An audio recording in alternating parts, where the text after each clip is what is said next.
মরহুমা বেগম খালেদা জিয়ার কুলখানি অনুষ্ঠানে আসলেন। এর মধ্যে উপস্থিত হলেন আব্দুল আউয়াল মিন্টু, বিএনপির ভাইস চেয়ারম্যান।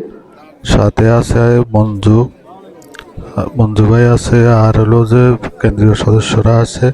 এর মধ্যে কুলখানি আক্তার মাগফিরাত দোয়া মাহফিলে এসে অনুষ্ঠিত হচ্ছে কোরআনের ফাঁকিদেরকে এখন এখানে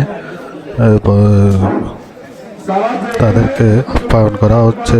এরা সবাই কোরআনের ফাঁকি।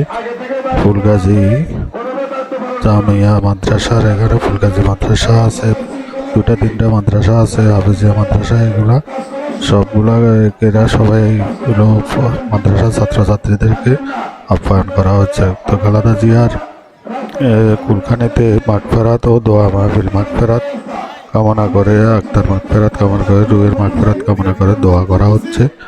এবং এখানে মঞ্জু হয়ে আছে এই ফেনী জেলার সদস্য সচিব আলাল, ফেনী জেলা সভাপতি বাহার ভাই, শেখ ফরিদ বাহার, এখানে যুবদলের সভাপতি আছে তুই।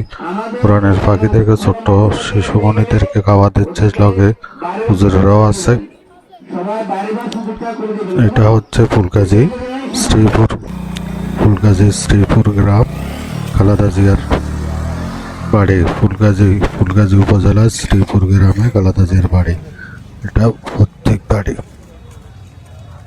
বাড়ির সামনে আছে মসজিদ আছে, কত সুন্দর মসজিদ আছে, মাদ্রাসা আছে।